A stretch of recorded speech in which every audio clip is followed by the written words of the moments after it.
আমগো গ্রামের এমন কোন মানুষ নাই যার থেকে ওর টাকা ধার নেয় নাই। রোস্তম ভাই, ওই 6 মাস আগে আমার থেকে 3000 টাকা নিছে, এখন পর্যন্ত আমার টাকাটা দেয় নাই। আমার কাছে 5000 টাকা নিছে, আমার থেকে 3 মাস আগে 12,000 টাকা নিছিল। আমার সেই টাকা এখনো শোধ দেয় নাই। আমি ওর কাছে টাকা চাইলে শুধু পালাই পালাই বেড়াই। আজকে ওর বিচার আপনি করবেন। হ্যাঁ ভাই, হ্যাঁ ভাই, হ্যাঁ বিচার করতে হবে ভাই। সব খালি বড়র বড়র করতেছে। আমার কাছে তোরা বিচার দিস? হ্যাঁ, আমি অন্য নামে বিচার পাইছি। হ্যাঁ, আচ্ছা আচ্ছা, এখন অরে কটা প্রশ্ন তো আমার করতে দিবি। আচ্ছা লিটু, তুই আমার কত, তুই তো একটা শিক্ষিত ছেলে, সক্ষম ছেলে, তুই কি লিখে মানুষের কাছ থেকে এরকম ধার কর?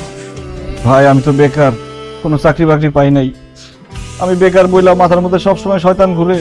আমি ধান নিতে চাই না, কিন্তু শয়তান এসে আমার কানের সামনে বলে ধান নে লিটন, ধান নে ধান নে। এই জন্য আমি ধান নেই ভাই।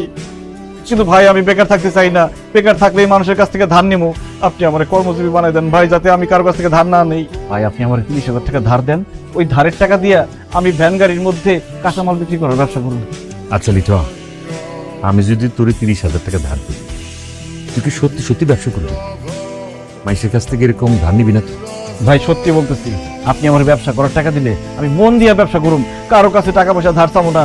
আর ব্যবসা করে যে লাভের টাকা রইব, সেই লাভের টাকা দিয়ে সবার ঋণ পরিশোধ করুম, আর ওই টাকা থেকে আস্তে আস্তে আপনার টাকা শোধ করে দিব। ভাই ভাই আপনি আমার 30,000 টাকা দেন, আমি ব্যবসাটা শুরু করি। ভাই তুই আমার করছিস বাইরে ভাবতে দে। আচ্ছা ঠিক আছে, আমি তোরে 30,000 টাকা দিব। তুই তো আমার এলাকার ছেলে, সবচেয়ে বড় কথা তোর বাবা একজন ভালো মানুষ। আমার 30,000 টাকার জন্য তোর যদি বদভ্যাস ভালো হয়ে যায়, তাহলে আমি মহা খুশি হব। তুই কথা দে, তুই ব্যবসা করে আমার টাকা পরে দিবি। তোর কাছ থেকে যারা যারা টাকা পাবো সবার টাকা আগে দিয়ে দিবি, তারপরে আস্তে আস্তে আমার টাকা দিস। ঠিক আছে ভাই, মন দিয়ে ব্যবসা করুন, সবার টাকা ফেরত দিয়ে দিব। কথাটা মনে রাখবো। মনে থাকবো ভাই। এখানে 30 আছে। ভাই আপনি আমার অনেক বড় উপকার করলেন ভাই, এই টাকাটা দিয়ে আমি ব্যবসা শুরু করুম, সবার ঋণ শোধ করে দেবো ভাই। আসি ভাই, আসসালামু আলাইকুম। ভাই মনে রাখি, এই টাকা কিন্তু রোস্তম। আপনারা কি করলেন? আপনি কি বিচার ওর কত কষ্ট করে ধরে লইছেন, কি করলেন? একটা মানুষের টেস্ট পরীক্ষা ফালাবে, সে কতটুকু টাউটারি করে দেখতাম না। আব্বার জন্য পায়জামা পাঞ্জাবি, মা তোমার জন্য 2টা শাড়ি, তোমার জন্য শাড়ি। শোনো, টাকা কামাই করতে বুদ্ধি লাগে, তোমার জামাইয়ের মাথায় প্রচুর বুদ্ধি। তোমার মাথায় বুদ্ধি আছে ঠিকই, কিন্তু সব কুবুদ্ধি। আল্লাহ জানে কার থেকে টাকা ধার করে এই সব কিছু কিনে নিয়েছে, আবার জানি কোন বিপদে পড়ি। ধার করার চেয়ে বড় কর্ম আছে। মানুষের কাছ থেকে টাকা ধার নেওয়া কত কষ্ট তুমি জানো? কত বুদ্ধি খরচ করতে হয়, কথা বলতে হয়, পরিশ্রম করতে হয়। আল্লাহর দোহাই লাগে, তুমি এই ধার দেনা করা বন্ধ করো। এডি বাদ দিয়ে তুমি নিজে কোনো কর্ম করার চেষ্টা করো। তোমার যে কাজ ঘর দেখাশোনা করার, সেটা তুমি করো। আমার কাজ বাইরে কাজ করা, আমারটা আমি করি। বৌমা তোর ভালো জন্য বলতেছে, এখন এসব বাদ দে, ধার দেনাটা বাদ দে। আজকালকার মানুষ ভালো না, অনেক বড় একটা বিপদে পড়বি। আরে মা, বিপদে পড়ি নাই, তোমার কি কইছি?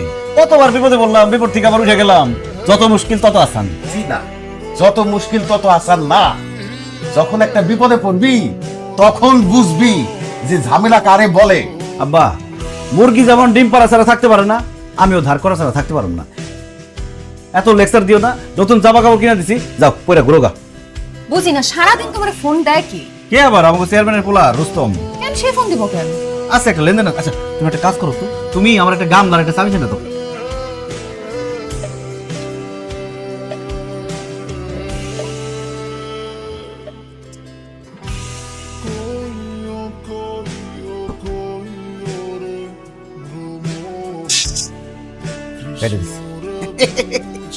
দিস আবার ফোন, ঠিক কই কথা আবার দিস।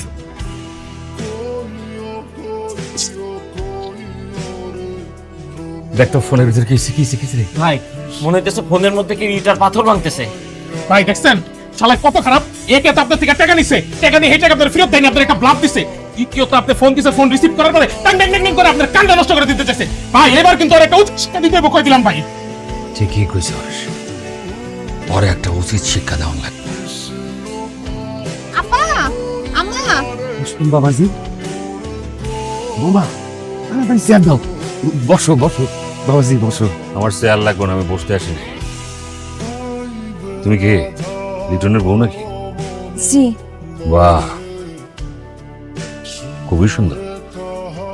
লিটন কই? বাড়ি আছে? জি আছে, সে ঘুমাইতাছে। সীমান্ত, তুই যাও রে, ঘুমটা একটু ভাঙায় এখানে নিয়ে আসো। সকাল সকাল তোর ঘুম ভাঙাই দিছি, সেজন্য দুঃখিত রে। না ভাই, সমস্যা নাই। রুস্তম ভাই, আপনি আমাকে বাড়িতে কি মনে করেন?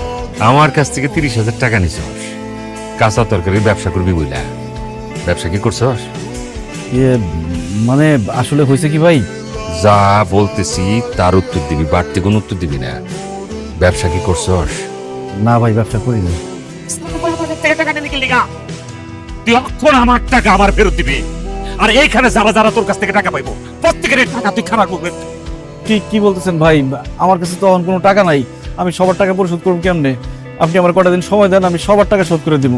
হ বাবা রুস্তম, কয়টা দিন সময় দাও, আমার পোলা সবার টাকা শোধ করে দিব। না রুস্তম ভাই, ওরে কিছুতেই সময় দিবেন না। ওরে যদি কিয়ামত পর্যন্ত সময় দেওয়া হয়, তারপরে ও পাওনা টাকা কোনোভাবে শোধ করবো না। রাস্তা একটা শেষরা। ভাই একদম ঠিক কইছে, আজকে লাগলে ওর গায়ের চামড়া বেচা তারপর আমাকে টাকা উদ্ধার করে লয়ে যাবো, কিন্তু ওরে আমরা সারা যাবো না ভাই। না ভাই, আপনি ও কথা শুনেন না। আমার কটা দিন সময় দেন, আমি সত্যি আপনার সব টাকা দিয়ে দেবো। তুই আমার লগে এত বড় মিথ্যা কথা কইছস, তারপরে তোর আমি বিশ্বাস করবো এটা ভাবলি কেমনে? তাহলে তুমি আমার সাথে চলো। কেন আমার বাড়িতে? যতদিন পর্যন্ত তোমার স্বামী আমারে টাকা ফেরত দিতে না পারে, ততদিন তুমি আরামে এসে আমার বাড়িতে থাকবে। চলো। এটা আপনি কি করতেছেন রুস্তম ভাই? আমার বউ কেন আপনার বাড়িতে থাকবো? আমি তো কইলাম আপনার সব টাকা আমি দিয়ে দেবো। আমি তো কইলাম তোর কথা আমি বিশ্বাস করি না, আমার টাকা আমারে ফেরত দিয়া তোর বউরে তুলে যাবি। চলো। ভাই আপনার আল্লাহ দোহাই লাগে ভাই, আমি আপনার সব টাকা দিয়ে দেবো ভাই, আমার বউটা ছেড়ে দেন। তুই আমার সামনের থেকে শহর নাইলে কিন্তু তোর জানে মেরে পালাবো। আমি তো বারবার একটা কথা বলতেছি, তুই আমার টাকা ফেরত দিয়ে তোর বউরে আমার কাছ থেকে ফেরত হয়ে যাবে। আর টাকা যদি ফেরত দিতে না পারোস, তোর বউ আমার। পাখি পাখি পাখি কই তুমি? পাখি তুমি বাইরে হয়ে আসো, আমি তোমার নিতে আইছি। পাখি পাখি, আমি জানতাম তুমি আমার কাছে ফিরে আসবে, কারণ আমি যেমন তোমারে ভালোবাসি তুমি আমারে ভালোবাসো। চলো। হাত ছাড়েন আমার, আমি আপনার সাথে যাবো না, আপনি এখান থেকে যান। তুমি এখান থেকে যাইবা না মানে? কেন যাইবা না? কারণ আমি আপনার সাথে সংসার করব না। এসব তুমি কি কইতেছো পাখি?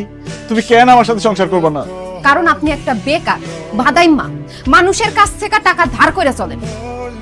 আপনারে বিয়ে করার পর থেকে আমি কোনো সুখ পাই নাই, শান্তি পাই নাই। আপনি আমার স্বামী, কিন্তু পাওনাদারকে ভয়ে একটা রাত আমি ভালো মতো ঘুমাইতে পারি নাই। তাই আমি সিদ্ধান্ত নিছি আপনার লগে আমি সংসার করব না। আপনারই ডিভোর্স দিয়ে আমি রুস্তমরে বিয়ে করব। তুমি না আমারে ভালোবাসো? ভালোবাসতাম, কিন্তু এখন আর বাসি না।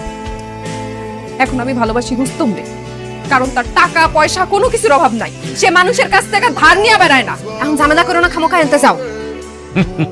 শুনলি তো লিটন, নিজের কানে কলম শুনলি? তোর ভালোবাসার মানুষ তোরে ডিভোর্স দিয়ে আমারে বিয়ে করবো, এইবার বিশ্বাস হয়েছে তো? আপনি আমার বউরে তাবিজ করছেন, জাদু করছেন, আমার বউর মাথা খারাপ করে দিছেন। তাহলে এইসব কথা সে জীবনও কইতো না। পাখি, তুমি শুধু কও, তুমি সব মিথ্যা কথা কইছো। তুমি আমার সাইডে কোথাও যাইবা না। আমি আপনার ছিলাম, কিন্তু আপনি আমারে ধরে রাখতে পারেন না। আর যে ধরে রাখতে পারে না, আমি তার না। আপনি চিন্তা করেন না, রুস্তম আপনার ধারের সব টাকা পরিশোধ করে দিবে। আপনি এখানে ঝামেলা না করে এখান থেকে যান। না না না, আমি এখানে তোমার রেখে কোথাও যাবো না। তুমি শুধু আমার। তাহলে তুই এনে খারিয়ে থাক, সারা জীবন এনে খারিয়ে থাকতে পারবি, কোনো লাভ তো না। বাকি ঘরে যা। পাখি পাখি